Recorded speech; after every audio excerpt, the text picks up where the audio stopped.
lucky. If you don't volunteer to be lucky, I'll make you lucky. Who do I got? Just come forward. I will bully one of you. You in one of the front tables, you're in a black shirt. Come hither. Come here, you. All right, you're in charge of this until I'm done. If you leave with that, I'll walk into traffic. Oh my God, you guys are great. Thank you so much. It is awesome to be here. Have you guys tried the all-you-can-smoke bar? Woo! But one of you appreciate that they're doing hard work in there. Appreciate the all-you-can-smoke bar. Thank you. So I started taking the bus recently for what I feel are obvious reasons. I cannot drive. So I started taking the bus, and I find it a little rude that on a packed bus, nobody sits next to me. I'm blind, I'm not contagious. I bite, but not them. And the only people who have gone blind around me are the ones I've slept with. So everybody is safe as far as you're concerned. It's your own decision, y'all. We're in some interesting times, aren't we? We're in times that make us smoke a little more. So we're going to take care of a very important part of our brain today. We're going to take care of this small part in the back of your brain called your clown shit meter. Your clown shit meter helps you understand very clearly when something is clown shit. And it's recommended by scientists to recalibrate this part of your brain 33 times a year. So we're going to do that tonight. I am going to give you a scenario that has been tested and verified by science to be clown shit. I'm going to say, that's what? And you're going to say clown shit because science also proves that repeating things is too annoying to ignore. All right, so that's what? Clown shit. That's what I'm talking about. Thank you. I'm glad you understand how bullying works. All right, so the first one. I go to a lot of, or at least I used to go to a lot of bingos back when I had a real job and I could afford to go to the fun bingos. I would go to Weed Bingo, not here yet, soon. I would go to Weed Bingo, Adult Bingo, Free Bingo because it's free and there's food there. And there would be contests where you could win free prizes. So if you go to Adult Bingo and you win a contest, you get a kickback, all right? Now the problem with going to all these bingos is that if you go to too many of the same different bingos in the same city, the same old people who go to really weird bingos for old people will see you there and see you win contests like moaning contests. So then you have to go to your regular poor people bingo where you don't win any prizes because it's free. And the old lady's going to come up to your table where you're enjoying your very cheap meal. And she's going to act like that kid in the Shrek movie at the birthday party, and she's going to go, do the moan. Because you did the moan at Adult Bingo one time. And here's the deal. I'm autistic, you guys. If an old lady comes up to me and asks pretty much anything, I have to do it. So when an old lady comes up to me and goes, do the moan, I got to do the moan. Every single time. Do the moan. And that's what? Clown shit. Thank you so much. All right, we're getting warmed up. That's okay. I'm going to give you guys an easy one. Who's got cats? Woo! Make noise. I'm legally blind, people. Make noise. Who's got cats? Thank you. All righty. What is the difference between sunrise and sunset, or sunset and sunrise in that order? What is the difference between cat noises and demon noises? Nothing. Absolutely nothing. If you do not have a cat, and you hear anything in your in your house that you cannot visually see, you can be certain you have demons. And that's what? Clown shit. Exactly, that is clown shit. All right, now let's talk about the reason most of us smoke weed. Where are my chronic pain, my chronic depression people at? Where are we at? Yes! Okay, on a regular day, we know why we smoke. We don't want to feel the pain. We don't want to feel the anxiety. We don't want to feel the depression. We want to be able to drive without freaking out that somebody's going to hit us, or walk down the street without thinking that somebody's going to catcall us and then follow up on that. But on a bad day, oh, it's so much worse. And you know when the bad days aren't? When you go to the doctor about the bad days. When I go to the doctor, it is my prayer, my solemnest prayer to God that I will shit myself from the waiting room to the doctor's office. I pray to God that when he comes in, I am sitting there in a mess with my brain leaking out of my nose, so he can be absolutely certain of what is wrong with me, because otherwise they're not going to believe me, and that's what? Clown shit. Exactly. All right, this one we added in, let's see, 2021. This was added near and dear to my heart. My grandma lives in a jar on my mantle. I love her very much. If you have a powdered loved one and you bring them home from the mortuary for the first time, they don't tell you that if you don't give them a little shake like a maraca, they turn into bricks. So if you and your less powdered loved ones happen to be at home trying to shave off a piece of grandma, you might come to the unfortunate realization that we did, that you have to beat her on the ground like a bag of ice on the 4th of July because she is hard as a fucking rock. Oh my God, it was a weird Christmas. Oh. And that's what? Clown shit. That's absolute clown shit. That needs a warning label in big, big letters. So as I mentioned, I am autistic, and I'm going to have to see that for me. I'm going to borrow this. So as I mentioned, I am autistic.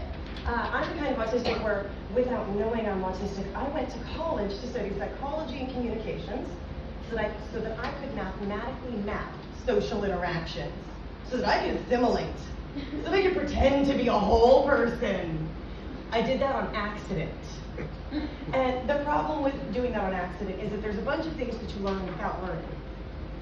And by learning without learning, I mean your friends learn that you're gullible and easy to prank.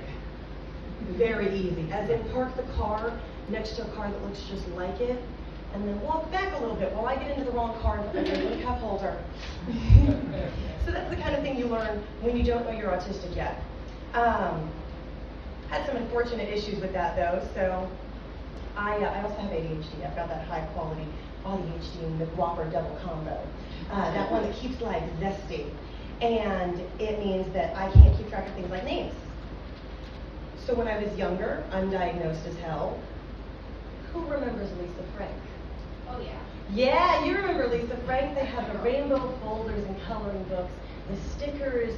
Oh, it was really cute. It was not cute when I told my best friends that I loved Anne Frank folders, and I thought they were wonderful. No. Lisa Frank, Anne Frank, very different people. I know there is a difference. I know the difference, and I still never said the correct name. It only gets worse when you graduate into high school, and then you start to get different names. So, you know, things like Marilyn Monroe, Charles Manson, Marilyn Manson. Do I know which is which? No. I don't have a clue. I'm going to guess, though. I'm going to take a stab in the conversation, and I will be wrong 75% of the time. But it doesn't stop there.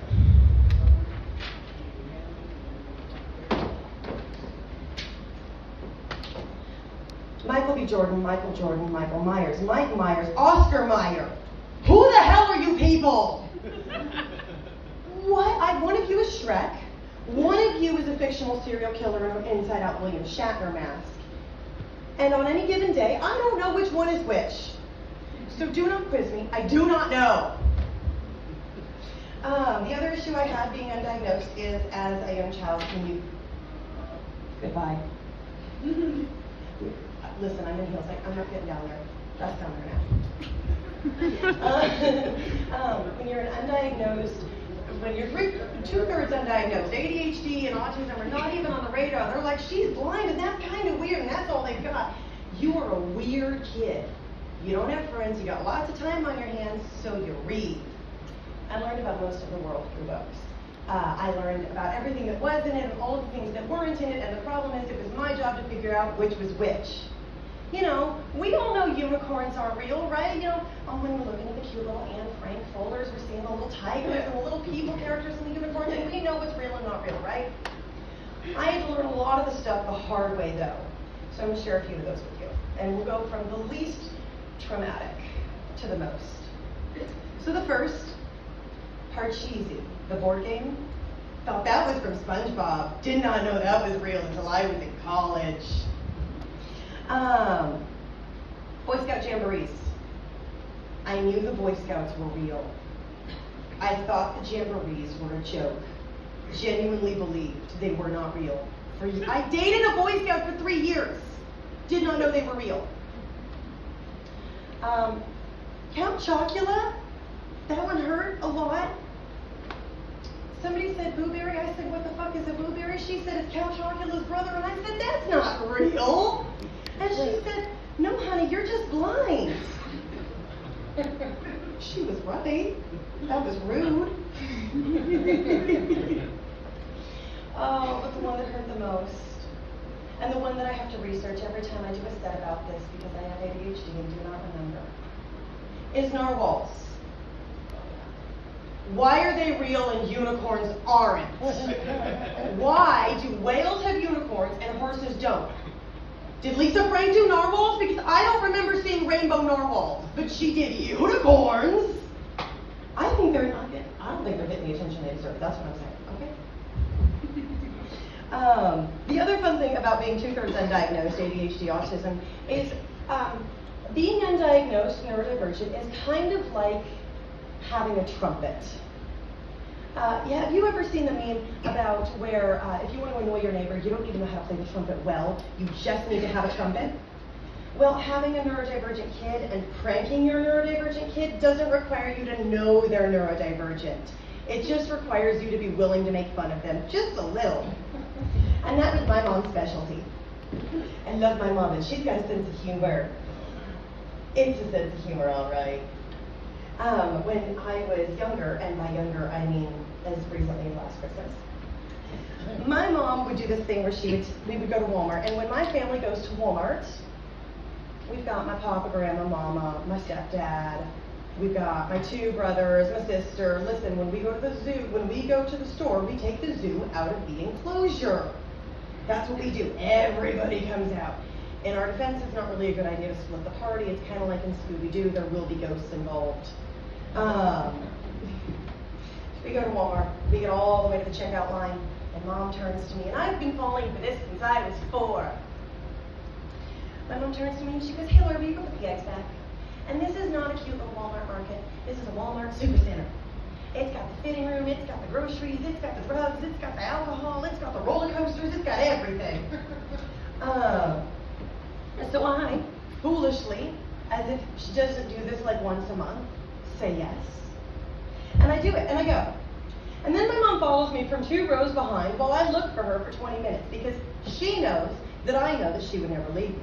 And she knows that I know that if I was ever lost, she would get on the PA and I would hear a, "Welcome to Walmart. Customers, please understand there is a lost girl in the store. Would Lori do please come to the customer service desk? Thank you."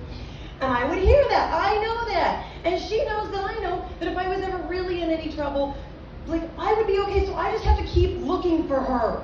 So I do every time. She did this, y'all. I'm nearly 30. She did this like 2 years ago. And that's what? Clown shit. Thank you.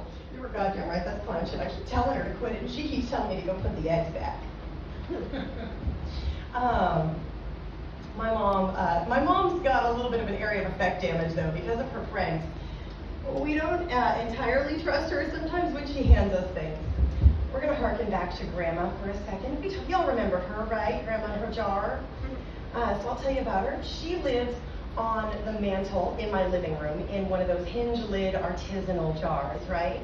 And it says, "Grandma, birth, death, 1/3 cup," because Grandma taught me how to bake, and if I just put some of her in the jar, she'd be rolling over there in rage. And I don't really want to hear that thing shaking like a maraca on its own, so I put 1/3 cup in exact. That was how we found all that out. Anyway, so Haas is well acquainted with Grandma. He's one of my best friends. He comes with me at Christmas, and we're having a wonderful time, and my mom gives us both what I know to be these cute little artisanal jars of powdered hot cocoa mix that is homemade. Haas does not know this. Haas turns to my mother, and he says, "Hey, Amy, I feel like such a member of your family. I love you guys. You are wonderful. Who am I meeting today?" And she said, "Papa." Listen, that man was 400 pounds, no legs. We had 12 jars of him in the pantry. All right, you guys have been wonderful. Thank you so much.